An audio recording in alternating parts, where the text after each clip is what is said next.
بەناوی خوای گەورەی میهرەبان سڵاو لە ئێوە بینەران و بیسەرانی خۆشەویست لە هەر شوێنێک و ئەم پرۆگرامە بین خۆشحاڵم کە خوای پەروەردگار دەرفەتی داین کە جارێککە بۆ دیدارێکی تایبەت هاتینەوە خزمەت ئێوەی خۆشەویستان زۆر جارە گوترێ ئینسان لە ژیانە وەکو ئەوە لە ناو کارگەیە کابێ یاخود ژیان بۆ خۆی کارگەیەکی گەورەیە کە چۆن کارگەیەک مەوادێکی سەرەتایی یاخود با بڵێن پێداویستێکی سەرەتایی بۆ دروستکردنی پێداویستیەک لە سەرەتاوەکو ئەوەی کە پێگوترێ خامێکە خەیتە ناو کارگەکەەوە بە کۆمەڵک مەراحیل و بە کۆمەڵک قۆناغاتی ئەپەڕێ دوایی لە نەتیجەیە ڕەنگە ئەو پێداویستیا خود ئەو احتیاجی ئێمە پڕکاتەوە کە پێویستمان پێێتی دەکتری ژیانی ئینسانیش بریتە لەم کارگەیەوە بریتە لەم قۆناغبەندیە و ئینسان بەو کائینە گەورەی کە خوای پەروەردگار دروستی کردووە بەو کائینە گەورەی کە خوای گەورە بە جۆرێک دروستی کردووە هێزێکی زۆری تایە بۆ ئەوەی کە بکوترێت بمێنێتەوە ژیانی مسوەگەرکە یاخۆت لەگەڵ هەموو ئەو گۆڕانانەی کە لە ژیانە دروستە بن ئەویش هەڵ بکە بۆیە دەشێ ژیانی هەر یەکەمان بریتی بێ لەم کارگەیەوە ئەم کارگەیە چۆن بە قۆناغەکان هاتیەپەڕێ ژیانی ئێمەش ئەم قۆناغانە هەمووی بگرێتەوە و تاکو سەرنجامە گەینە شوێنێک کە دەشێ بوترێ ئینسان بەهێزەکەی لەوەیەدایە کە لە چەندان قۆناغی جیاوازە بینیومانە لە چەندان ژینگەی جیاوازە بینیومانە هەڵی کردووە پێم خۆشە لەم دیدارە تایبەتەیە لەگەڵ زۆر بەڕێز مامۆستا مەڕوان گەڵاڵی ئەندامی پەرلەمانی کوردستان لە هەمان کاتیشدا سەرۆکی فراکسیۆنی کۆمەڵ لە پەرلەمانی کوردستانە گفتوگۆیەکی ئەندازەیەک ڕاشکاوانە بکەین مامۆستا مەڕوان سپاس بۆ مامۆستا مەڕوان ئەمەوێ لە پرسیارێکی زۆر کەسی و شخصیەوە دەست پێ بکەم من ئێستا لەبەردەم پیاوێک دانیشتوم کە ڕەشی سپی بووە ڕۆژانێکی تریش بینیومەکەم پیاوە ڕشی ڕەش بووە و ڕشی درێژش ببا هاوڵم ئەو کاتێک کە ئەم پیاوە ڕیشی ڕەشە ئەم پیاوە بەهێزە با هاوڵم ناڵم ێستا بەهێزنی تۆ کەسێکی سەربازی بوویت بەڵام بە ڕیشی سپیەوە چوویتە پەرلەمان بووی بە ئەندامی پەرلەمان ئەم دوو ژینگەی تۆزێک جیاوازن یعنی تۆ سەیرەکەی ئەوەی کە پێگوترێ بواری سەربازی یا بواری عەسکەری بوارێکە ئەندازەیەک دیسپلینەکانی زۆر جیاوازن لەو دەسپلانانێک کە لە هۆڵەکانی پەرلەمان هەیە قسەکە لەسەر ئەوەیە کە تۆ ینی ئەچیتە پەرلەمانی کوردستان با بڕەشە سپیەوە ئەزموونێکە بەی لەگەڵ خۆتە قسەکە لەسەر ئەوەیە ئێمە ئاڵێن کاتی ڕەشبوون کاتی بەهێزیە کاتی کە ئینسانیش ڕیشی سپیە بێ کاتی ئەزمونداریە تۆ بەهێزیت لە کایە سەربازیەکەیان ڕۆشت ئەزموونەکەشت بردە پەرلەمان من ناڵم ینی پێم بڵێ ئەم دوو ئەزمونە کامیان گرنگە بەزەڵم ئەم دوو ئەزمونە کامیان خۆشتر دەوێت بسم الله الرحمن الرحیم زۆر سپاس بۆ ئێوەی بەڕێز و خۆشەویست و بۆ ستافە بەڕێزەکەتان و بۆ کەناڵە خۆشەویستەکەمان و سوپاس بۆ بینەرانی بەڕێز و خۆشەویستیش کە لە دیار بەرنامەکەمان دانیشتوون ئەو پرسیارەی بەڕێزت بەڕاستی ئینسان دەجێڕێتەوە بۆ یادەوەری زۆر هەم خۆش و هەم ناخۆش و تاڵ و چووکە ژیانی ئینسان پڕە لە خۆشی و ناخۆشی وە پڕە لە یادەوەری کە بەشێکی یادەوەریەکانمان لەگەڵ خەڵکانێک بۆ بن کە لە ژیاندا نەما بن کە ناخۆشیەکەی لێرانەدایە و ئەو یادەوەریانەی کە ئینسان دەجێڕێتەوە جارجار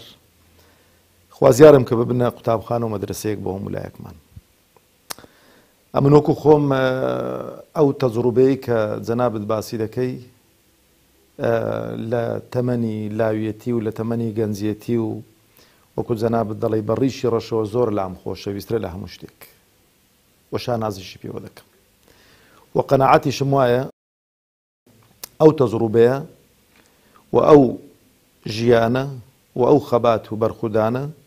مەڕوان گەڵاڵی دروست کردووە و قۆناغ و مەرحەلەکان قەناعەتم وایە ئینسان ئەمە هەموو جارێ دەڵێم ئینسان نابێت لە دۆخێک و لە قاوغێکی دیاریکراودا بمێنێتەوە دەبێ بتوانێتن لەگەڵ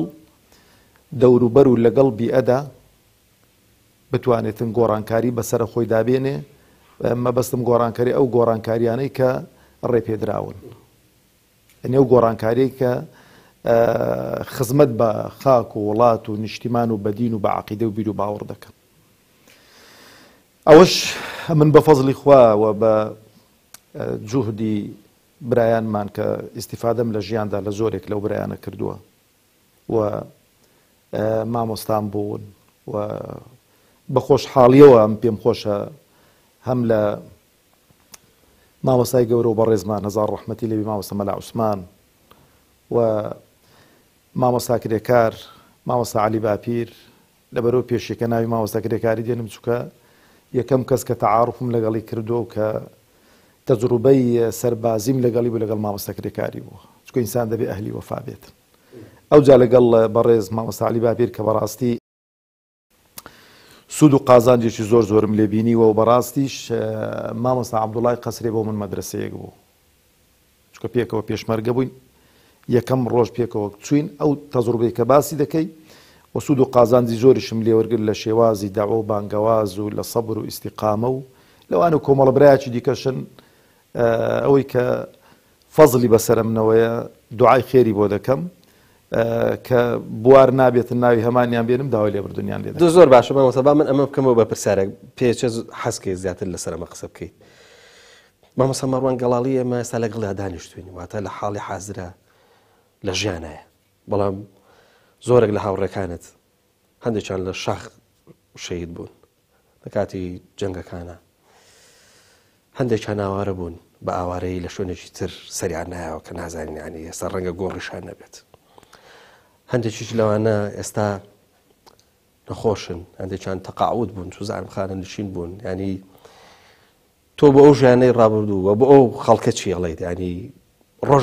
ڕۆژە لە ڕۆژان بەیەکەوە بوون، بەڵام لە پڕێکە هەرێکە بەلایەکە و هەرێکە بۆ چۆنە وەکو ئەوەی کە پێگوترێ مەڕی بێشوان، هەرێکە ئەچێت بۆ گۆشەیەک. مامۆستا مەڕوان هێشتا باشە لەم حاڵەتە ماوە، هێشتا ڵێن ئەندامی پەرلەمانە، هێشتا ژیانێکی ئەندازەیەک ئیستقراری لە هەموو ڕوانگەکانەوە هەیە، بەڵام زۆر خەڵک هەیە کە خاوەنی گۆڕیش نین. خۆی ژیان مەدرسەیە وە قەناعەتم وایە ئەو برانەی کە لەگەڵمان بوون پێکەوە بووین، من وا سەیری دەکەم کە لە هۆڵێکی تاقیکردنەوەدا بووین. ئەو هۆڵە ئەوان وەڵامی پرسیارەکانیان دایەوە و بە تەسەووری خۆشم ئەوەی کە من دەیان ناسم سەرکەوتوو بوون لە وەڵامەکانیان. بە تەبیعەتی هۆڵی ئیمتیحانی شوایە کە ئینسان وەڵامی دایەوە دەبێ بکرێتە دەرەوە. کرانە دەرەوەی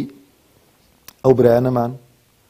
ئەو ئەمانەتە گەورەیە بوو کە لەلایەن بخوای گەورە لێ وەرگرتنەوە. من زۆر جار کاک پەیوەند کە دوو بە دوو بۆ خۆم دانیشتوم، قەناعەت بکە دوو بە دوو مەبەستە لەگەڵ خۆت لەگەڵ خۆم، ینی لەوانەیە زۆر جار ئێرەیم بربێتن بەو برایانەمان کە وفاتیان کردووە، شەهید بوون کە ڕۆیشتوون لەسەر ئەو مەبدە و لەسەر ئەو ئیخلاص و دینداری کە لەسەری بوون. ئەمە تەماشە ژیان ناکەم کە ئینسان چەند دەمێنێتەوە لە ژیان، ئایا دەوڵەمەندیان فەقیرە، لەسەر جێگا دەمرێیان شەهید دەبێتن یان گۆڕی دیاریان گۆڕی دیار نییە. ئەوەی کە گرینگە و مهمە ئینسان لەسەر چ دەژیێتن و لەسەر چ دەمرێتن. لەوانەیە ئێمە لەگەڵ کۆمەڵێک لەو برایانەمان لە ئیجتیهادات و لە بیر و ڕاو تەسەووردا لە قۆناغ و مەرحەلەیەکی ژیان لەگەڵ هەندێک لەو هاوڕێیانەمان کە ژیانی دەیان ساڵ پێکەوە بووین تەسەوورمان زیابوو بێت، بەڵام قەت مەڕوان گەڵاڵی ڕێی بەخۆ نەداوە کە ئیتیهامی نیەت و ئیخلاسیەت و ئیشی خەڵکی بەکەم تەماشە بکات. و من قەناعەتم وایە ئەوەی کە دەیکەین ئەمڕۆ کە ئیشی پەرلەمانتاری گەرخوای گەورە بە فەزڵ و گەورەی خۆی لێمان وەربگرێتن کە بە قەناعەتم وایە بەشێکە لە تێکۆشان و بەشێکە لە پیشاندانی ڕووی ڕاستەقینەی سیاسەتکردن بە خەڵکی. ئەگەر بەراوردی بکەین بە ماندووبوون و مەشقەتی ئەو برایانەمان کە لە ڕابردوو کردویانە و تێک کۆشانێک کە خوێنی خۆیان بەخشیوە ئەوەی ئێمە هیچ نییە، ئەوەی ئێمە هیچ نییە. لەبەرەوە بەڕاستی وەکو چۆن جەنابەت دەڵێ ژانێکە لە دڵماندا و ئەو ژانەش قەناعەتمان دەیبینە ناو گۆڕ، چونکە هیچ بە قسە ناتوانم بەڕاستی وەسفی بکەم و بە قسە ناتوانم دەربڕێ بکەم. زۆر باش مامۆستا مەڕوان، بۆی تۆزێک لە ئەو بابەتە سۆزداری و بڵێن عاتیفە دوورکەوینەوە، دوای ئەوەی کە جەنابێت چۆن هەڵی ئەبی بە ئەندام پەرلەمان هەست دەکرێت کە جۆرێک لە تێڕوانینی تایبەتت بۆ دروستە بێ، یاخود با بڵێن جیهانبینیت ئەگۆڕێ، زۆرتر ڕەنگە مکەلەفی بەوەی کە لە دەلاقەی ژیان دۆستی و هەروەها لەگەڵ خەڵکا بوون و لەگەڵ شەقام بوون و چوزانم لەگەڵ ئەوەی کە پێگوتر لەگەڵ جەماوەری بوونە زۆرتر مامەڵە بکەی. ئەمە بە جۆرە لە جۆرەکان شێوازی مامۆستا مەڕوان و دیالێکتی شێوازی قسەکردن و ئەمانەشی ئەندازەیەکە گۆڕێ. تەنانەت ینی با ئاوا بڵم جاران ئەگەر لە بوارەکانی ترا ئەو بارانێک کە لە ژیان تاوەکو خۆناغەکانی کە باسمان کرات بێتە پێشەوە زۆر ئاگال لە باوا بڵێن لە پێگەی جەماوەری یاخود لە خەڵکی سەر شەقامنەوە بێ ئێستا کابی بە ئەندام پەرلەمان بە بەتایبەتیش کابی بە سەرۆکی فراکسیۆن زۆرتر هەست دەکرێت کە تۆ بە زمانی خەڵق قساکەی بۆ خەڵق قساکەی. قسەکە لەسەرەوەی بۆ ئەو کاتی کە لە سەرکردایەتی یاخود ئەو کاتی کە ئەندامی ئەنجومەنی باوڵێ ئەندامی مەکتەبی سیاسیت مەسەلەن ئەم زمانە نادۆزیتەوە، ئەم جۆرەی تێڕوانین و جیهانبینیت نییە، ئایا سیاستکردن یاخود سەرکردایەتی بوون ڕێگرێت لە بەردەمی ئەوەیە کە ئینسان ئاها بەو ئاڕاستەیە بڕواوە لەگەڵ خەڵکی خۆیان بێت؟ نابەڵکو دەبێ ئەو کەسێک کە سەرکردەیە بەڕاستی دەبێ ئەو جیهان بینیە و ئەو تێڕوانینەی کە جەنابەت باسی دەکەی دەبێ بەڕاستی ئەو لەویەتی کاری بێت. بەڵام من زۆر بەڕاشکاوانە وەڵامت دەدەمەوە کامڵ نەبوونی مەڕوان گەڵاڵی بووە لە قۆناغ و مەرحەلەکانی یەکەمدا. مەبەست لە کامڵ نەبوون چییە؟ کامڵ نەبوونی لە ڕووی سیاسیەوە لە ڕووی تێکەڵاوبوون لەگەڵ هەموو شەریحەکانی کۆمەڵگە و معاملەکردن لەگەڵ کۆمەڵە خەڵکێکی تایبەت لەوانەیە لە فکر و تێڕوانونی بویر و بۆچووندا لێک جیاواز نەبوو بین. قەناعەتم وایە کە ئێمە لە حیزبێکی ئیسلامی داین و قیادەی حیزبێکی ئیسلامی دەکەین زۆر جیاوازە کە تۆ بێ نوێنەرایەتی خەڵکو و جەماوەرێک بکەیت کە ئەو خەڵکو و جەماوەرە قەناعەتم واوەی کە دەنجی بە مەڕوان گەڵاڵیدای لەوانەیە ئیوە بێ نوێژ نەکات و ئەگەر فەرەزنا بەس نوێشکەرەکانیش دەجیان بە مەڕوان گەڵاڵیدا بێ، بەڵام کە دەبێتە ئەندامی پەرلەمان دەبێت نوێنەرایەتی هەموو خەڵکی بکات و خۆی بە نوێنەری هەموو خەڵک بزانێت. و من لە خاڵێکی دیکە کە زۆر بەڕاستی تەسیری لەسەر دروست کردم بۆ شێوازی لەوانەیە کاری سیاسیم و هەڵسوکەوت و معاملەکردنم بەڕاستی من تەماشا دەکەم دینی ئێمە دینێکی ڕەحمەتە. خوای گەورە تەبارەک و تەعالا ئەو دینەی کە ناردووە ڕەحمەتە لە بۆ خەڵکی. خاڵی دووەم ئێمە بەڕاستی جاری وابوو زۆر بە هەڵەدا چوو بووین بۆی کە تەماشەمان دەکرد هەڵسوکەوت و معاملە و دۆستایەتیمان لەگەڵ خەڵکێک بوو کە وەکو خۆمان بوو. ئەی کاکە ئەو خەڵکەی دیکە کە بۆ نمونە ڕێگاکەی ون کردووە یان پێویستی بە دوو قسەی خێرە، کاکە خۆم و خەڵک نایەتە مزگەوت، خەڵکیش نەبۆتە عادەت بێ لە دەرکەتدا بڵێ کاکە هاتوو مامۆژگاریم بکەی. تەماشەم کردووە پێغەمبەران عەلەیهیمو سەڵات وسەلام چوونە ناو خەڵک بە زبانی خەڵک قسەیان کردووە، نەرمونیان بۆون، جوێنیان پێدراوە حاشا مەقامی پێغەمبەران ئەوان قسەی نەرمونیان و هەڵوێستێکی ڕقیان نەبوو بەرامبەریان و پلانی شەهیدکردنیان بۆ داناون ئەوان لە مقابلدا لێبوردەیی و سەفح و دەیان نمونەی ژیانی پێغەمبەرمانە بەردەستە عەلەیهی سەڵات وسەلام. لەبەرەوە من قەناعەتم وایە مامۆستا پەیوەند نەک بڵێم وەڵا با ئێمە کاتێک کە هاتینە پەرلەمان ئەو کاتەی وابین نا، بەڕاستی خوازیارم ئێمە هەندێک وەکو خەڵکی ئیسلامی حرەکاتی ئیسلامی نەکرد لە کوردستان، چونکە من لەگەڵ حرەکاتی ئیسلامی وڵاتانی شەندێکم بینیون ئەو کێشەمان هەیە. ئێمە بەڕاستی دەبێ خۆمان بە خاوەنی خەڵک و جەماوەر بزانین. با پرسیارێکی بکەم مامۆستا مەڕوان ئێستا ئەندامی پەرلەمانە، ئەندامی پەرلەمانە کە وەکو جەنابەت وتت چ ئەوانەی کە دەنجیان پێداوە و چ ئەوانەی کە دەنجە مامۆستا مەڕوان نەداوە ڕەنگە ئێستا لە چوارچەوەی ئیشکردنا مامۆستا مەڕوانیان بینی بێ بە جددی ئیشی کردووە ڕەنگە ئێستا هەمویان چاوەڕێ بکەن بڵن مامۆستا مەڕوان نوێنەری ئێمەشە واتە ئەوەی کە پێ گوترێت لە زاخۆ هەتاکو کەفری کەلار و هەتاکو ئەو سەری کوردستان دەتوانین بڵێن مامۆستا مەڕوان تێکڕای خەڵک جای ناکەینەوە بە ئاین و ئاینزاشەوە مامۆستا مەڕوان نوێنەری هەمویانە لەوانەیە مبالغە بکەم بڵێم بەڵێ زانی بۆ چونکە ئەمن ئەگەر خۆشم بە نوێنەری هەموو خەڵک بزانم لەوانەیە هەندێک خەڵکا کە بە حکمی ئینتیمای سیاسی و بە حکمی تعسوبی حیزبایەتی لەوانەیە خەڵکەکە ئەو ڕاجیاییە بکاتم بەڵام من وەکو خۆم یەکشت دەڵێم لەو تەمەنی پەرلەمانتاریم ئەو چەند ساڵی کە لە پەرلەمان بووم و ئێستاشی لەگەڵدا بێ هەر هاوڵاتیەک مسلمان بێ و غەیری مسلمانیش بوو بێت ڕووی لەو مەڕوان گەڵاڵیە کردبێتن نە لێم پرسیوە لە چه حزبێکی نە لێم پرسیوە دەنگت بەچێ داوە و ئەوەی کە پێم کرابێ بۆم کردووە لە پەرلەمان لە وەزارەتەکان و ئەوەی کە لە پەرلەمان و وەزارەتیشم پێ نەکرابێ ڕووم لە خەڵکی خێرخوا و خەڵکێک کە خوا پێداوە ئەوەی کە پێمان کرابێت ئەوە بەڕاستی هیواداریشم ئەوەی کە دەچێتە پەرلەمان ئاوا بێ بۆچی بۆی کە خەڵک بەڕاستی سی قەومتمانە بۆ پەرلەمان بگەڕێتەوە بۆ پەرلەمانتاران بگەڕێتەوە و پەرلەمان ببێتە پەرلەمانتاران ببنە نوێنەری ڕاستەقینەی خەڵکو و جەماعەت زۆر باشە مامۆستا مەڕوان تۆ بەوەی کە هەم خەلفێتێکی سیاسیشت هەیە و هەم چۆنەڵی ئەندام پەرلەمانیشی واتە لە ڕوانگە یاساییەکەەوە مەبەسمانەوە ینی ئێستا لە هەرێمی کوردستانە دۆخێک دروست بووە ئەم دۆخە سیاسیە مەبەسمانە دۆخێکە کە تایە هەر خۆی بەرهەمێنێتەوە وەکو ئەوەیە کە مراوەغە بکە هەروو لە بکە لە شوێنی خۆی ینی دۆخەکە غێری هەمیشە خۆ خواردنەوە یاخود با بڵێن خۆ دووبارەکردنەوە و درێژکردنەوەی خۆی هیچ شتێکی تری کار ناڕسکێ ئەمە قسەی ڕۆژنامە نووسێکە کە مبالغەکە یا بە فعلی ئەوەی کە ئێستا ئێمەی بینی لە هەرێمی کوردستانە ئەم دۆخە غێری خۆی هیچ کێتی قبول نییە و غێری خۆشی لە ئەرزێتەکەی کە دروستی کردو هیچی تیاناڕ وەڵا قسەکەت من سەتاسەد تەئیدت دەکەم خۆی دوو هۆکاری هەن هۆکارێک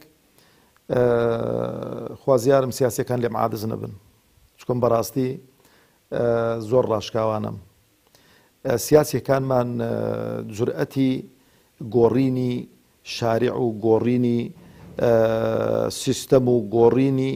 وەکو بڵێ واقعێکیان نییە کە خەڵک هاوتەریب نەبێ لەگەڵی قسەت پێ نابڕم بەس جورئەتیان نییە تۆزە قورسە مەبەستمۆنی خوانەخواستە لە ڕووی ئەوە من لە ڕووی سیاسیەوە دەڵێم مەبەستمۆنی خوانەخوازە ترسونەوە بێ جورئەت بن نایوایە زۆر بەڵام مەبەستم کەلیماتێکە خوازیارم بە لێم ئەوە نەکەن لێم نەیبەنە بابێکی دیکەوتی کابرای گوتی محکەمە و محکەمەکاری تەماشا دەکەم سیاسیەکانمان بەعام لە هەرێمی کوردستان گوێی خۆیان ڕادەگرن بزانن داخۆ خەڵک چی پێخۆشە خەڵک چ شتێکی قبولە بە تایبەتیش خەڵک و جەماوەرەکەی خۆی ئەوەی دەکات سیاسی ڕاستەقینە دەبێ بتوانێتن ئاراستەی خەڵک و جەماوەر بەلایەکدا بباتن کە لەوانەیە تو بۆ ئەو پۆستە گەورە وەرگرتووە بۆ لەو شوێنەی لەوانەیە لە ڕووی فکر و لە ڕووی بیرکردنەوە و لە ڕووی داهێنان زیاتر پێبێ لە خەڵکی دیکە چکە ئەو خەڵکەی کە تۆی هەڵبژاردووی دەبێت ئەو خەڵکە بەڕێدا بی نەک ئەتۆ لەوێن دەرێ بڵێوەڵا ئەو قسەیە ناکەمیان ئەو هەڵوێستە دەرنابڕمیانەوە ئەو مووقیفە نانوێنم لەبەر خەڵکەکەم لێ تووڕە دەبێتن یعنی من بەڕاستی بەڕاشکاوانەوە دەبینم خاڵی دیکە بەڕاستی لە هەرێمی کوردستان مامۆستا پەیوەنجیان ئیعلام لەگەڵ ڕێزم بۆ ڕاگەاندن کە ڕاگەاندن ڕۆڵێکی زۆر باشی بینی و لە زۆر جانبدا بەڵام لێرانەدا توانم بڵێم ڕۆڵێکی سلبی بینی و ینی دائیمەن بە دوای نقطەی سلبی داگەڕاوە یعنی لە نێوان خەڵک و جەماوەردا ئەگەر لە 1970 خاڵی هاوبەش هەبوو بێتن لە ناو بەتایبەتی ئەوانەی کە لە ڕووی دین و عەقیدە و بیر و باوەڕ لێک جیاوازن یعنی قەناعەتم وا بوو لە ڕابردوودا هیچ کێشە نەبوو لە نێوان مەسیحیەکان و مسلمانان لە نێوان جوولەکە و مسلمانان لە نێوان ئێزیدی و مسلمانان یعنی بە فەزلی ئیعلام ئێستا وای کردووە هەموو ڕقی لێک دەبێتەوە بۆ چکە هاتوون ئەو خاڵە سلبیانەی کە هەن ئەویان زەق کردوتەوە یعنی ئەوەش وای کردووە سیاسیەکان دەگەڕێمەوە سەریان یعنی ئەو ئیقدامەیان نەبووە یان ئەو بوێریان نەبووە بە ئاوای لێ بکەم بێن نقطە لەسەر حەرفدانێن ئەگەر خەڵک و جەماوەریش ئەمڕۆکە لێت تووڕە بێتن بەڵام بەیانی خەڵکو جەماوەر کە فکری کردەوەی تۆ دەیڵی و ئەوەی کە تۆ هەنگاوی بۆ داوی ئەو شتێکی ڕاستە قەناعەت ومە خەڵکو جەماوەر بە دوا سیاسیەکان دەکەوێت لەبەرەوەش تەماشا دەکەین لە هەرێمی کوردستان هەر لایەنە سیاسیەک هەر حیزبێک کە هەنگاوێک داوێتن خەڵک کە کەوتە تەقەلەی فەوڕەن پەشیمان دەبێتەوە پۆزش بۆ خەڵکی زۆر باشە مامۆستا مەڕۆ من تەمەن لێرە نامەوێت داکۆچی لە یان دیفاع لە ئیعلام بکەم بەڵام مامۆستا حەقیقەتێک هەیە ئەویش ئەوەیە کە ئیعلام ئێمە ئەڵێن شوێنێکە وەکو ئاوێنەیەک ئەو وێنەی کە ئەیبینی عکسێکاتەوە یعنی قسەمان لەسەر ئەوەیە وەکو وایە ئێمە لە مەرسەمەیە کابین ئەو شوێنێک کە وێنەی تا دروستەکرێ هەتاکو ئەم کامێرانێکی ئێستا تەسویری من و تۆکەن ڕسمی من و تۆگرن هەتاکو من و تۆ نەبینن خۆ لە خۆ تەسویر ناکەن قسەکەم لەسەر ئەوەیە هەتاکو ئایدۆلۆژیا هەتاکو حیزبە سیاسیەکان هەتاکو با بڵێن ئەو تێڕوانینەی کە مەسەلەن ئەم کۆمەلگای پەرت کرد ئەو تێڕوانینە سیاسیە هەتاکو ئەو سیاسەکان ئەمان نەکرد تاکو ئایدۆلۆژیا ئەمە نەکرد ئەم بەشبەشی دروست نەکرد ئیعلام هیچی نەبوو عکسی کاتەوە بەس قسەکە لەسەرەوەیە ئیعلام هات وێنەیەکی بە بڵێم ڕەنگە مبالغەی تا کردوێ بەس وێنەیەکی عکس کردوێتەوە بەڵام ئەگەر قسە لەسەرم قسەیە هەبوو دوای ناوەڕەکەی ئینشاڵڵا ئەکرێ وەڵام بێتەوە بەڵام خۆشەویستانە چینە ناوبڕێکی کورت و دەگەڕێنەوە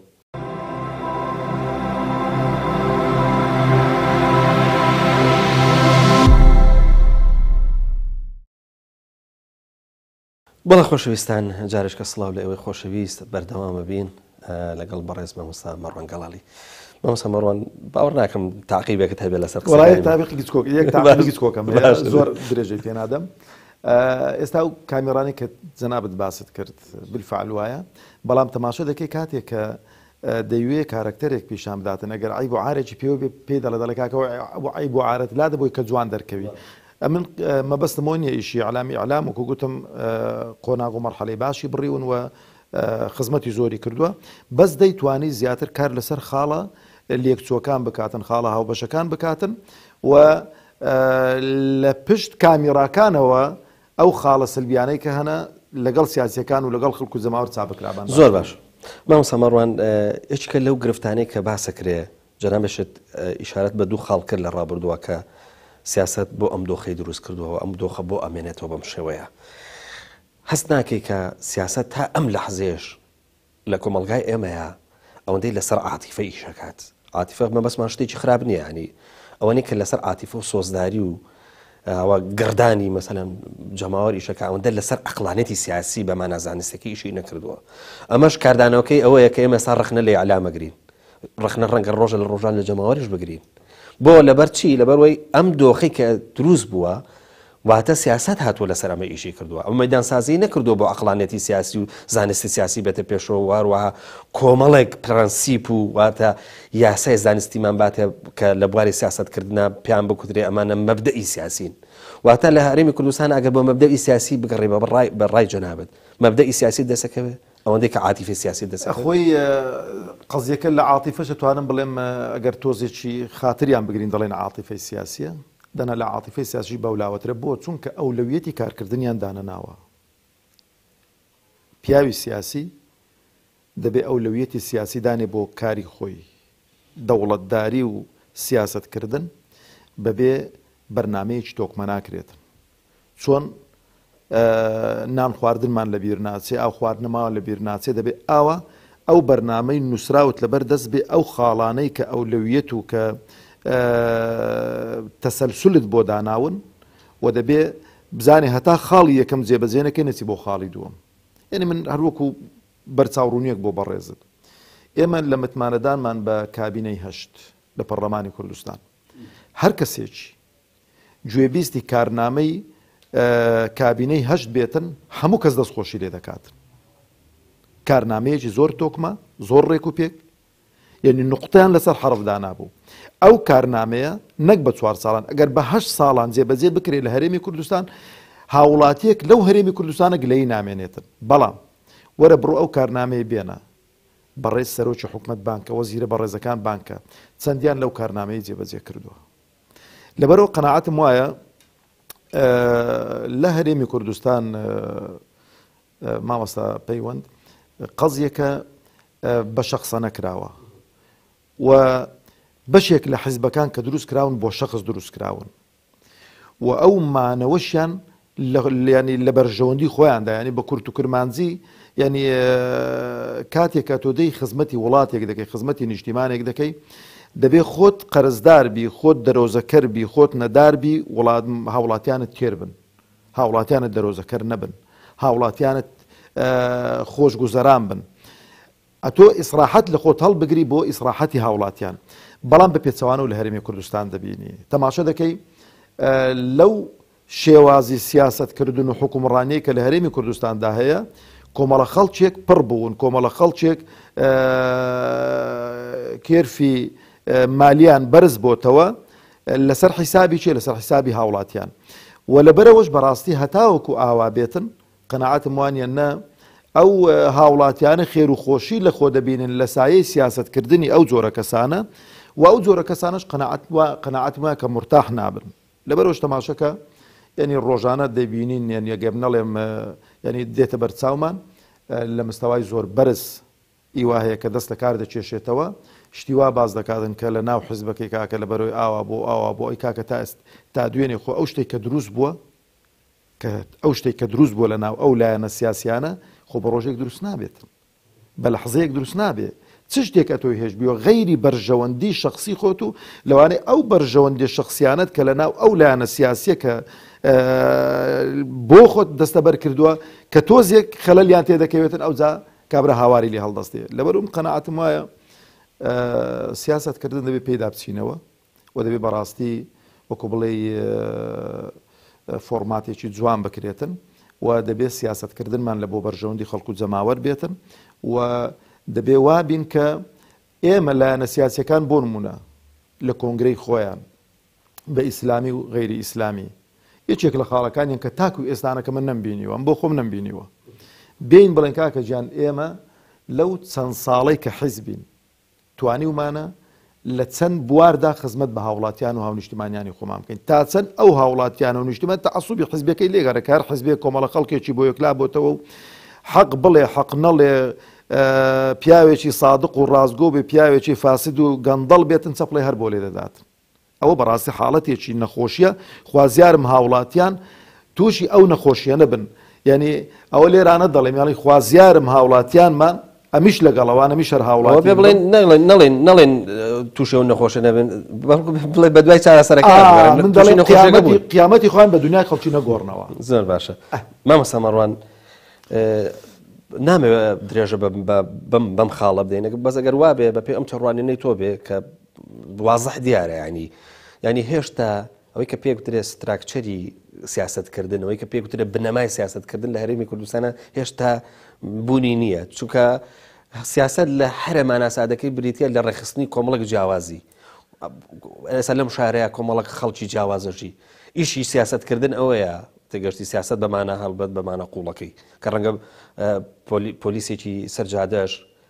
هەم بە مرورەوە هەم بە پۆلیسی مەدەنیشەوە سیاست بکەن بە جۆرە لە جۆرەکان چکم خەڵک ڕێگەخەن یعنی لە سادەترین شتی ئەوەیە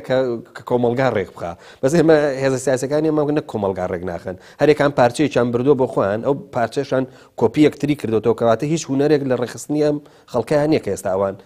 مامەڵی لەگەڵاکەن و سەر و کاریان لەگەڵی هەیە بەس ئەمەوێ بچمە پرسیارێکی ترێوش پەیوەندی بە خولی ئەم جارەی پەرلەمانەوە هەیە ئەوەیە هەست دەکرێت کە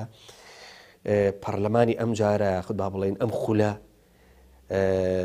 بە جۆرە لە جۆرەکانی هێزە سیاسەکانی دوولەت کرد ینی دوالیزمەیەکی دروست کردووە هەست دەکرێت ئەندام پەرلەمانی هەر هێزە سیاسەکانیش ئەندام پەرلەمانەکانیان بە جۆرێکی شەکەن و سیاسەکان بە جۆرێکی تر ینی هەست دەکرێت کە ینی ئاڕاستەکان لێک جیاوازن ئەگەر جاران قسەکە لەسەرەوە وایە هەم هێزە سیاسەکە و کارکتەرە سیاسەکان بەرەو ئاڕاستەیەک بڕۆشتنا ڕەنگە ئەندام پەرلەمانەکانیشان بێنە لەگەڵ خۆیانە بەرەو ئاڕاستەیە بەزەم جارە ڕێک عکس بۆتەوە هەست دەکرێت کە ئەندام پەرلەمانەکان بەجیا بەرەو ئاڕاستەیە گەڕۆن سیاسەکانیش بەجیا بەرەو ئاڕاستەیەکی تر قسە لەسەر بچی خۆی دوو هۆکاری هەنۆکاری یەکەمیان خولی ئەمجاری پەرلەمان خورێکی نیمچەکراوە بوو تۆ لەگەڵەوەی مەبدەئیەن ئەگەر وعی سیاسی لە ئاستێکدا بێتن ئەمە گەلێک دەم لەلا حیزبەکەی خۆش کاتی خۆی کە باسی کاندیدکردنی پەرلەمانتاران کرا تۆ من لەگەڵەوەدان بین ئەو برایانەمان کە وەختی خۆی خوشک و برایانەمان لە پەرلەمان بوون بێن باسی کاری پەرلەمانیمان بۆ بکەن پەرلەمان چ کارێکی تێدایە کارەکانی پەرلەمانت کە دیاریکردن لەسەر ئەساسی ئەو کارانە خەڵکی پسپۆری بۆ دانەی نەک بچیە پەرلەمان جارێ ساڵێکی بووە و دەچێ وڵاتێک دەبێت ساڵێک دەورەی زمام بکەوە ساڵێک تا هەر لە مستەڵەحاتی قانونی و هەتا تۆزێ ئەتەکێتی پەرلەمانتاری و هەتا شێوازی پرسیارکردن و شێوازی قسەکردن و یانێگە بە ئەرشیفی پەرلەماندا بچیەوە لە سەرەتای خولەکان یعنی عەجایباتت دەست دەکەوێت لەبەرەوە من قەناعەتم وا بوو ئەو خولەی پەرلەمان ئەو جیاکاریەی کە لەگەڵ خولەکانی دیکەوا بوو کە پەرلەمانتاران ئازادیەکیان پێوە دیار بوو لەبەرچی لەبەرەوە خۆیان بە قەرزباری یان قەرزداری حیزبەکان نەدەزانی لەوانەیە حیزبەکان خوازیار بوون کۆمەڵە خەڵکێکی دیکە کۆمەڵە کادیرێکی دیکە کۆمەڵە قیادەیەکی دیکە بچنەوێندەرێک کە ئەولەویەتی حیزبەکان ئەوانە بوون بەڵام خەڵک و جەماوەر ئەوە نازانێتن خەڵک و جەماوەر کۆمەڵە خەڵکێکیان هەڵبژالەوەی لە هەموو فراکسیۆنەکان بەبێ ئیستیثنا ئیوا بۆ دەیگۆکا کە منەوە حیزبەی من هیچی بۆ من نەکردووە و هیچ فەزڵێکی بەسەر منەوە نییە ئەگەر بە قسەی حیزبی من با من لە پەرلەمان نەدەبووم من خەڵک و جەماوەر متمانە پێداوم خەڵک و جەماوەریش تەماشای کردووە لەو قۆناغ و مەرحەلەی چی ویستووە ئەوە ویستووە کە تون قسە بکە کە هێرش بکاتن کە بۆ نمونە شت بڵاو کاتەوە ئیثارەی شت بکاتن لەبەرەوە توانم بڵێمەوە زۆر ڕەواجی پێدرا ئەوەی تری بەڕاستی عەقڵیەتی حیزبە سیاسیەکان دەبێ بگۆڕدرێت ناکرێت و پەرلەمانێک کە بێ کە نوێنەرایەتی دەڵێ کاکە پەرلەمان نوێنەری خەڵکە بڵێ وەڵا کاکە بەڵام دەبێت کۆنتڕۆڵەکەی لە بەردەستی من بێت یان خەڵک منێرن بۆ پەرلەمان یان ئەوانەی بۆ نمونە اتفاقکەن وەکو سیاسە بڵێ کاکە هەموو مەکتەب سیاسیەکانی حیزبەکان دەچنە پەرلەمانی لە زیاتی دانیشتنی 5 قۆڵی و 10 قۆڵی و 15 قۆڵی ئەلێوێندەرێ دانیشتەکانی خۆتان بکەن و ئەو بڕیارانەی کە دەریان دەکەن لە زیاتی بڵێن بڕیارێکی سیاسی بڵێن کاکە قانونە و یاسای و دەبێ هەموو خەڵکی پێوە پابەند بێت بەس مامۆستا مەڕوان ئەمە بێگرفتیش عەفو ڕێگە دەدەم درێژە بە وەڵامەکەت بێ ئەمە بە خۆ دەزانی هەتاکو ئێستا لە هەرێمی کوردستانە ئەگەر هەرێمی کوردستان تەشبیکەین بە تەختەیەکی داما یاخود وا بڵێنەوە کە شەترەنجی لەسەرەکرێت ئەوە هێزە سیاسەکانن کارکتەرەکانن جوڵێنن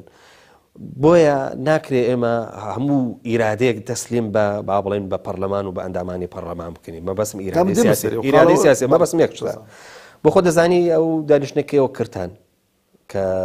قسە لەسەرەوە هەبوو کە دەستکاری یاسای سەرکایەتی هەرێم بکرێ کە ئەوە تەقیەوە و کاریگەرێکی گەورەی دروست کرد و هێزە سیاسەکان بە خوددا نەزان کە دانیشتێکی گەوریان کرد بە حوزوری نوێنەری ئەمریکا لەوەی کە جارێ پەلە نەکەن لەم یاسایە یاخود با بڵێن تاخیریکەن بەڵام ئەمازانی کە پەرلەمانی کوردستان بە غرورێکی زۆرەوە هەڵبەت لە ناو کەوانەیە کە ئەمە بەسمان غرور شتی خراپ نییە ئەوەی جەنابیش با لەگەڵی مندا هەردووکمانۆکی زۆر باشە هاتن دانیشتەکەتان کرد و هەروەها دوایش بینیمان هەم پەرلەمان پەچی کەوت هەم بە جۆرە لە جۆرەکان بەعوا بڵێن حکوومەت پەچی کەوت یعنی ئیفلیج بوو دەسەڵات ئەوەی کە پێکوتە دەسەڵاتی سیاسی و ئیداری لە هەرێمی کوردستان دوای ئەم دانیشتنی پەرلەمان و هەروەها ئەم دەستکاریکردنی یاسای سۆرەکایەتی و دروستکردنی ڕەشنووس و پرۆژە تەقدیمکردن بۆی ئەمە ئازانین کە تووشی ئیفلیزێکی گەورە بوو مەگەر ئەم هەڵەیەکی ستراتیژی نەبوو بەس پێش بێمە سەر وەڵامەکەی پێم خۆشەوەی تەواوکەم من لەگەڵەوە ئەوە نیم بە مطلقی بڵێم حزب بچێتە دەرەوە عیلاقەی لە سیاستکردن و لە ڕسمی سیاستوانە نەمێنێتن بەڵام باوکو ئەوروپا بێت ئەو حیزبانەی کە لە پشت پەرلەمانەوەن تەواوکەری کاری پەرلەمانتاران دەکەن وە شتێک ناکەن کە سیستەمی حکومڕانی ناشرین و قێزەون بکەن شتێک ناکەن پەرلەمانتاران فێری یاساشێنی بکەن شتێک ناکەن ئەو یاسایی کە دەردەکرێتن خۆیان جێبەجێ نەکەن لە کوردستانی ئێمە پێچەوانەکەیە لە کوردستانی ئێمە یعنی عەقڵیەتی سیاسی ئەو نوڵوجەی نییە کە بزانێتن کە کاری پەرلەمانتاری لەگەڵ کاری سیاسی زۆر لێک جیاوازە دەناخۆ خەڵکێک کە چۆتە پەرلەمان شوێن کاکە خۆلەکە و کە بێکی دیکە نەهاتوون لەبەرەوەی لە ڕابردوو تەجروبەی ئەو دوو هێزە سیاسی کە ئێستاش هەردوو ئەو هێزە سیاسی بەرپرسن لەو وەزەی کە لە هەرێم دروست کراوە برادەرانی پارتی وێچەتی یعنی پەرلەمان هەرچی کە بیان گوت بەبێ مناقەشە بەبێ ئەوەی کە تعدیلی تێدا بکرێت دەستکاری بکرێت تێپەڕێنراوە ئێمە ئەوەی کە جەنابەت باست کرد مەسەلە یاسای سەرۆکایەتی هەرێم وەکو بڵێ ئەو غڕورەی کە پەرلەمان و سەرۆکی پەرلەمان و جێگر و سکرتێر و هەرچی کە فراکسیۆنەکانم بڵێن لێوێندەرێ ئەمن بە پێچەوانە کوێ دەبینم ئێمە بەڕاستی بێ خەمساردی لایەنە سیاسیەکان بوو لایەنە سیاسیەکان ئێمە تقریبەن چەند مانجێک پێشەوەی کە یاسای سەرۆکایەتی هەرێم تەواو بێتن کاکە ئێمەش دەزانین هەندێک شتی لە هەرێمی کوردستان لەوانەیە بە یاسایی پێت تێ نەپەڕێنرێتن واقعەکە دەبێت بە خەڵک بیڵێ ئێمە هەموو لایەنە سیاسەکانمان ئاگادارکردنەوە کاکە گیان ئێمە لە بەرواری ئەوەندە یاسای سەرۆکایەتی هەرێم کۆتایی پێدێتن ئێوە لەگەڵ حزبە سیاسەکان بۆ خۆتان بزانن داخۆرە سەر چ ڕێک دەکەون چی ئیتیفاقێک دەکەن چونکە ئەمە هەمومان خۆمان حاضر کرد بۆ ئەم ڕۆژە چونکە مە دەمانزانی ئەو وەزعەتە قبول ناکرێت لەبەرەوەش ئێمە نەو پرسیارە لە ئێوە دەکەم معقولە لە بۆ دۆسیەیەکی ئەوەندە جارێک کاکە پاشەوەی کە دانیشتنیەکیش کرا نیسابی قانونشی بۆ دەستە بەرکرا خوێندنەوەی یەکەمیش کرا بۆ یاساکان کە 4 فراکسیۆن 5 پرۆژە یاسا پێشکەشکرا بوو هەمواری یاسای سەرۆکایەتی هەرێم کە من زۆر داکۆچیشم کرد زۆر تەشجیعی برادرانی پارتی دموکراتی کوردستانیشم کرد فراکسیۆنەکەیان بەشێک لەو برادرانەی کە عیلاقەمان لەگەڵیان هەیە لەسەر کردایەتی تەلەفۆنم بۆ کردن بابەجیان ئێوە ئەو قەزیە ئێوەش وەرنە سەر خەت ئێوەش پرۆژەیەک پێشکەشکەن بۆ یاسای سەرۆکایەتی هەرێم بۆی کە ئەو پرۆژانە شتێکی جوانیان لێ دەرچێت و چکۆ قەزیەکی سیاسیە قەزیەکە نەپەیوەستە بە کاک مەسعودەوە چکە سبەینێکە کاک مەسعودیش نەمێنیتر خۆ دەبێت ئەو یاسای هەر دەستکاری بکەیت بەس مامەسەمەڕۆن بەستم یەک خاڵە لێرە ئەفۆن تەواویکەم بۆی مەوەکە بگاتن یعنی لایەنە سیاسەکان کە زانیان برادرانی پارتی بە جددی هاتنە سەر خەت وەچی بڵێ لایەنە سیاسەکانی ئاگادارکردنەوە کاکەکەەوە قابیلی قبول نییە ئەو جا بە پەلەپەل هاتن کە بەیانی دانیشتنی پەرلەمانە بۆ خوێندنەوەی دووەم بۆ یاسای سەرۆکایەتی هەرێم دانیشتن تا بەیانی یکاکە لە زیادی دانیشتی لەیلەتوڵ قەدر بکەیت تا بەیانی پێکەوە 2 مانگ پێش ئێستا زۆر بە لەباری چوبان لەگەڵ بەڕێز کاک مەسعود بارزانی لەگەڵ هەموو لایەنە دانیشتوانە قەناعەتمان حەلێکی گونجاویان دەدیتەوە لەبەرەوە ئەوە خاڵی گەورەتر کە زۆر بەڕاستی جێی ئەسەف بوو بۆ هەموو لایەنە سیاسیەکان کەسێک نەبوو کاکە حیساب بۆ پەرلەمان کە بڵێ کاکە بەلای کەمی با دەستەی سەرۆکایەتی ئەو سێ بەڕێزە هەر حیسابی کاکە نوێنەری ئەمریکایان بۆ کردبانە ئەوەش دانێ کاکە باونیان هێش باید قسێک بکەن بە سات بە کاک و چاودێرێکەوانش لێن دەرێ دانیشتبان بۆی کەسبینی بڕیارێک دەردەچێتن ئەو دەستەی باوەڕتان بێتن دەستەی سەرۆکایەتی لەو دانیشتنەی بەشدار بووبانە هیچ کێشەیەک دروست نەدەبوو لە هەرێمی کوردستان و ئەو وەزعی دەبینی دروست نەدەبوو بۆ چونکە بە قەناعەتەوە ئەوانش قەناعەتیان دەکرد سبەینێک کە چۆن ئەوان بڕیاریاندا بوو دەستەی سەرۆکایەتی کە دانیشتن بکرێتن دەیانگۆ کاکە ئێمە لەبەر بەرژەوەندی گشتی و لایەنە سیاسەکان تەکلیفیان کردیا ئێمەدا بەڵام وەکو کە ئەنەما ئەو خەڵکە موەزەفێک بێ لەبەر دەستیوان بە یەک تەلەفۆن جایواشە بوو لەوانەیە سکرتێرێک تەلەفۆنی دەکرد ینی مەکتەب سیاسەکەش ئەو حەقی بەخۆنە تەلەفۆن کە کاکە کەس نەچێتە دانیشتن زۆر باشە مامەسەمەڕۆن ئەوان شەوێک تابانی دانیشتن و لە لەیلەتول قەدری خۆیانە کە مەبەسمان لەیلەتول قەدری سیاسیە پاڕانەوە کە خۆیان لە نێوانی ئەوەی کە سەرۆکایەتی هەرێم و لە نێوانی پەرلەمانە لانی کەم باوا بڵین هەردووکیان ما با بمێنێ ئەو دوعای متەواضعانەی ئەوان بڵێ بەڵام وەختی ئێوە دوعاکەیتان قبول نەکرد یاخود با بڵێن نەتانێژە و دوعای گیرا ببێ قوربان سەرۆکایەتی پەرلەمان من وەکو ڕۆژنامە نووسێک مەکانەت بە کەس نابەخشم نازان بێسام کاک مەسعود چییە بەڵام مەلاکولین ئێستا بە پێی عورف سەرۆکایەتی هەرێم هەر ماوە کاک مەسعود ئەوە لەسەر عەرشەکەی خۆی نهاتۆتە خوارەوە باشە بەڵام ئێمە پەرلەمانیشمان نییە باشە بە قسەی سیاسیەکانمان بکردایە ئێستا پەرلەمانیشمان نەما بە قسەی ئەومان کرد و پەرلەمانیشمان نەما ناخۆی ئێمە بەڕاستی دەبێ هەندێک شتێکە کە ماوەستا پەیوەنجیان ئێمە پێشێلکردنی یاسا لە پێناومانەوەی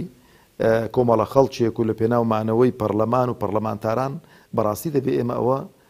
تەخەڵتی کەین وە لای نین ئێمە بەڕاستی دەبێ گلەی لەو خەڵکانە بکەین کە پەیوەست نەبوون بەو یاسا بەرکارانەی کە بەخۆیان دەریان کردوون ئەمە گەلێک زار گوتومە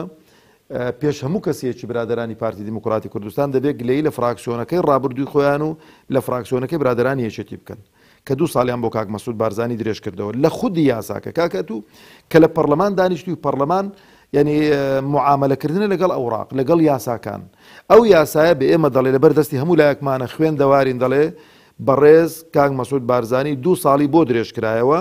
و یارای درێژکردنەوەی نییە جارێکی دیکە یعنی دەست و پەلی هەموو پەرلەمانتارەکانیان بەستە بوو دەست و پەلی هەموو فراکسیۆنەکانیان بەستە بوو یعنی دەبووە ئەگەر هەر شتێک کرابایە لە زیاتی ڕێگری لە سەرۆکی پەرلەمان بکرێت و پەرلەمان تاعتیل بکرێتن ئەوانیان سزن کردبایە بۆی کە جارێکی دیکە کە یاسایەک دەستکاری دەکەن و کە بۆ نمونە من ناژڵم پێشێلکردنی یاسایە چکە یاسا کە تو داتناوە دەتوانی بڵێ کاکە سەرۆکی هەرێم بۆ 100 ساڵی سەرۆکی هەرێم دەبێ بۆ 70 ساڵی سەرۆکی هەرێم دەبێ بۆ 20 ساڵی سەرۆکی هەرێم دەبێ بە شەرتێک زۆرینەی پەرلەمانتاران بەدەستبێن هیچ ئشکالێکی قانونی نیە. زۆر باشە مامەسەمەڕۆن تۆ ئێوە حەز ناکەن لەم خولەی پەرلەمانە جاران گەر پەرلەمان هەر ئیشی پەرلەمانی بکردایە ئەم جار لەم خولەیە ئەندام پەرلەمانەکانمان ئەوە هیچ درێغیان لە ئیشی خۆیان نەکردووە با سەراحەت بڵێن دوای ئیشی سیاسیشیان کردووە ینی هەم کارکتەری ناو هۆڵەکانی پەرلەمان بوون هەم کارکتەری چۆنەڵی ناو ئەنجومەنەکانی سەرکردایەتی و واروەها بارەگاکانی خۆشیان بوون بن یعنی ئەم تێکەڵی کە ئێوەش دروستان کردووە لە یەک کاتا دوو وەزیفە ببینی لەلایەک ئەندام پەرلەمان بی باز لە یاسا و دەسپلینی یاسایی بکەی لە لایەکی تریشەوە مەسەلەن بۆ نمونە بە عورفی سیاسیش مەسەلەن کار بکەی هەروەکو ئەوەی کەوتمان یعنی ئەو نمونەیە ڕەنگە بۆ ئەمەش گونجاو بێت کە بڵێن لە هەمان کاتە ئەندام پەرلەمانەکانمان ماشەڵڵا ئەم کارکتەری سیاسیش بوون هەمە کارە بووین وەڵام من لەگەڵەوە دانیم من قەناعەتم وایە دەبێ ئیش و کارەکان تەوزیع بکرێن و دەبێ تۆ لەگەڵ پرسیارەکەی من نیە لەگەڵ وەزیفەکە لەگەڵ پرسیارەکەی تۆم لەگەڵ ئەو هەمە کارە دانیم چونکە حتا لە ینی لە شخصیەتی ئینساندا قەناعەتم وایە دەتوانێت لە بوارێکدا بتوانێتن ڕۆڵی خۆی چاک ببینێتن لەبەرەوەی مە دەبێ ئیش و کاری پەرلەمانی بۆ پەرلەمانتاران لێگەڕین بەڵام پەرلەمانتاریش کە تەماشای کرد خەڵک گوێی بۆ دەگرێت و خەڵک مەسەلەن دەی تەشجیعی دەکات و خەڵک وەکو بڵێ پێی هەڵدەڵێتن نابێ ئەویش لەوەی خۆی بچێتە دەرەوە لە جیاتی حیزبەکەشی بڕیار بدات و لە جیاتی سیاسیەکانیش بڕیار بدات چونکە ئێمە واقعێکە لە هەرێمی کوردستان دەبێ ئەومان لە بەرچاو بێتن ئاتا ئەم ڕۆژ لایەنە سیاسیەکانن بڕیار و یەکلاکەرەوەی شتەکانیان بەدەستە بەڵام مانای ئەوە نییە بڵین وڵاکا کە ئێمە ئەو یاسایانەی هەنامان پێشێلکەین لەبەرەوەی کە برایانی سیاسیمان لە لایەن سیاسیەکان و شتانەیان دەوێتن من قەناعەتم وایە ئەو یاسایانەی کە دەرکراون هەمومان پێیوە پابند بین و باش ینی برادرانی حزب ئەلمانیەکان کاکە خۆ مێشتی ئێمەیان وەچی گوتی تازداوە بۆی هەندی دەستا و دەستکردنی دەسەڵات و دیموکراسیەت و مافی مرۆڤ و دەیان وچ کابرای گوتی دیسپلین و دەیان شیعاری دیکە بەڵام تەماشا دەکەین لە واقعدا کە دێتە سەر خۆیان دەڵێکاکەمە لەگەڵ خۆمان نەبوو لەگەڵ خەڵکی دیکەمان بۆ ئەو شتانە بۆ خەڵکی دیکەمان دەوێت ئەو شتانە ئێمە دەمانوێت بۆ خۆشیان بێ بۆ ئێمەش بێت چەند جوانە یعنی ئێستا تەماشا دەکەی لە وڵاتێکدا بریتانیا کاتێک کە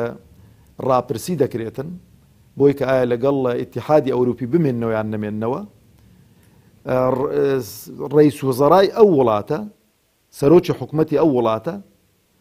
دەڵێ من لەگەڵ نیم لەگەڵەوەی پێم خۆشە بمێنینەوە بەڵام خەڵکی چ دەڵێ لەگەڵ خەڵکەکەدام خەڵکەکە گوتیان کاکە نامێنەوە تێ فەرمو کاکە ئەوە کلیلەکەتانەوە جزدانەکەتان و من خواحافیز ئەوە بە من ناکرێتن ئەمە خوازیارم ئەوە تەماشای دەسەڵاتکەین دەسەڵاتمان بۆ خزمەتکردنی هاوڵاتیانمان بێتن بەڵام قەناعەتم وایە خەمساردی لایەنە سیاسیەکانە وایان کردووە خەڵکی دیکە سیاست بکاتن خەڵکی دیکە وای وا تەماشای کۆکە خۆی هەمەلایەنە بێتن دەناستا بۆ نمونە تو جاری وا هەیە تەلەفۆن بۆ لایەنە سیاسیەکە دەکەی دەڵکاکە ئەو بابەتە و پرسە زۆر گرنگە وەرنەسەرخەت هەفتەیەک دەچێ مانجێک دەچێت تا وەکو ئەو قسانەی بەڕێز کاک مەسعود بارزانی لەو ئاخیرەی کردن قسەی زۆر چاچی کردن پێشنیارێکی کردن زۆر باش بوو هەموو لایەنە سیاسیەکان کاکە وەرن ئەو وەزعی چاکەن بەڵام وەرە هەر خودی حیزبەکەی یعنی پارتی دیموکراتی کوردستان زۆر خەمساردن یعنی جارێەوە خەریکن لەگەڵ برادرانی یەکێتی ئەگەر لەگەڵوان اتفاقە خەڵکی دیکە ئاوتکەن کاکە لە کوردستان کەس ئاوت ناکرێتن پێم خۆشە بزانن یعنی حزب بە بچووکی و گەورەی نییە یعنی ئەو حیزبانەی کە لە پەرلەمانیش نین بە کەس ئاوت ناکرێت بۆ نایەن کاکە شتێک من بۆی هەموو لایەنە سیاسەکان پێکەوە دەرچەیەک ببیننەوە بۆی کە خزمەتی ئەو هاوڵاتیانە بکەن بڵێن کاکە با بزانین جادارگەلەکە برادرانی یەکێتی 23 ساڵمان بەڕێ بردوگە بزان 23 ساڵیش پێک و بەخوا خەیاڵیان خاوە ناچێتە سەر ئەوە چونکە هەم زروب گۆڕاوە هەم مەترسیەکانی سەر هەرێمی کوردستان زیاتر بوون و هەم وەزعی هەرێمی کوردستانیش ئێستا وای لێ هاتووە کە لەسەر وەکو بڵێ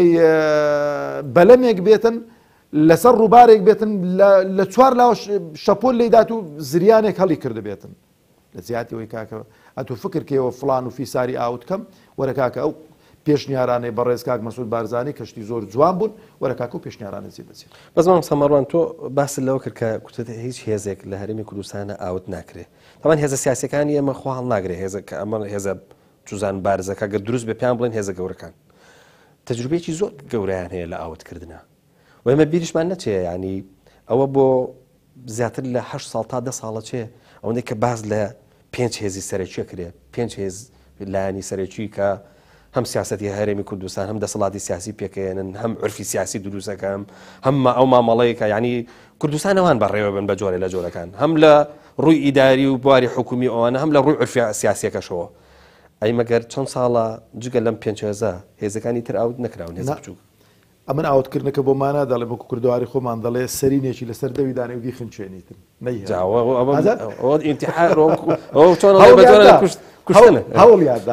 هەوڵیاندا تەماشەکە لە شەڕی ناوخۆ هیچ شتێک بەرامبەر بەیەک دیکەینەکەن هێزە ئیقلیمیەکان هێندران و هەرچی کە لە توانیاندا و نەکرا ئەوەی تر کە مەسەڵێن ئاوتکردنی سیاسی بۆ نمونە نانیان توانیوە بۆ نمونە لە کابینەی ڕابردووی حکومەتی هەرێم ویستیان کە بزوتنەوەی گۆڕان و کۆمەڵی ئیسلامی و یەکگرتووی ئیسلامی ینی بەڵام یەکگرتووی ئیسلامی و کۆمەڵی ئیسلامی بزوتنەوەی گۆڕان توانیان کە شارع و جەماوەر بجوولێن بەرامبەر بەدەسەڵات توانیان کە ئەگەر لێرانەشەت و بوارم پێ نەدەی سیاست بکەم شوێنی دیکە سیاست تێدا دەکەم وە ئەوەی کە تۆ ئەو سیاستەی بەسەقەتی دەیکەی لێ ناگەڕێم هەتا سەر کوردەواری خۆمان دەڵێ بتوانی کە پەڕۆ لە چاوی خەڵک ببەستی لەبەرەوە قەناعەتم وایە ئێمە نەک لە بۆ تەوزیعکردنی پۆست و وەکو بڵێ کێکەکە دابەشکەین لە نێوان خۆماندا قەت لەگەڵەوە دانیم بەڵام ئەمن دەڵێ مەگە بمانەوێت ئەو وڵاتەمان بەرەو پێش ببین خزمەت گوزاریەکان زیاتر بکەین هاوڵاتیان دڵخۆشتر بکەین دەبێ ئیشی گونجاو بدەینە پیاوی شایستە و لایق جا لە هەر کەسێکی هەیە ئەمن دەڵێم خوازیارم لەو کوردستانە ئێمە وای لێبێتن ماوەستا پەیوەند چێ خزمەتی ئەو وڵاتە دەکات چێ سەرکەوتوو دەبێت لە وڵاتە خەڵک متمانە بەو بدات چکە بەڕاستی ئەمە لە دنیایشمان بەوەیە تەماشەکە ئەمن لە دنیایشم بەوەیە کە ئەو خەڵکەی کە دەستپاک بێ داوێن پاک بێ خەڵکێک بێتن خەم و خەفەتی خەڵکەکەی هەموو غەمی بێتن ئەو ئەساسە زۆر باشە مامۆستا مەڕوان کاتم زۆر کەم ماوە حەزت وازم لە یادەوەری هەر هەیە با یادەوەریکی هەستەکەم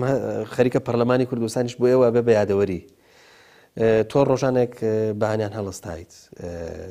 لە باوە بڵێن لەو گوندەك تایبەتی کە هەتانە وە لە وەزانم کە وڵاوە لە ماڵشت هەر نەبرداوێ بەڵام لانی کەم بۆ خۆت لەوێ ئەژیایت بانیان بە خۆت و بە جانتاقەتەوە هەڵستایت و ئەچوو بۆ پەرلەمان و لەوێ هاوڕەکانتان نەبینی و دەم بە پێکەنین و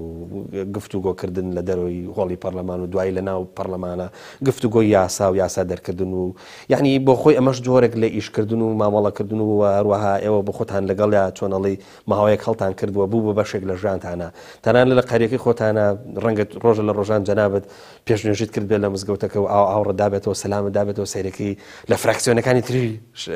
خەڵک هاتووە نوێژەکەن و هەروەها چۆنەڵی عیبادەتیش بەیەکەواکەن بەڵام پەرلەمان ئێستاوە بوو بۆ مێژووە و قسەکەوەیە بیری پەرلەمان ناکەی وەڵال بەو جاربە بیری پەرلەمان دەکەم کە زۆرێک شت مابوو ئێمە بەڕاستی کە بەرنامەمان بۆ دانابوو بەداخەوە ینی نەمانتوانی جێبەجێکەین کە کۆمەڵە یاسایەک بوو پێویستی بە هەموار دەکرد کۆمەڵە یاسایەک بوو پێویستی بە دەرچواندن دەکرد و لەگەڵ فراکسیۆنەکانی دیکەش کۆمەڵە بڕیارێکی باشماندا بوو یەکێک لەو بڕیانانە بەڕاستی هەتا ڕەشنووسەکەشمان ئامادە کرد بوو بە پێداچوونەوەی موچەی پلە باڵاکان کە ئاواتی هەموو خەڵکی هەرێمی کوردستان بوونەک پەلاماری موچەی خانەنشین و بێوەژن و ئەوانە بدەین بالفعل بەرێ وەڵا یادەوەری زۆرمان لەوێندەرێ هەن و زۆر بیری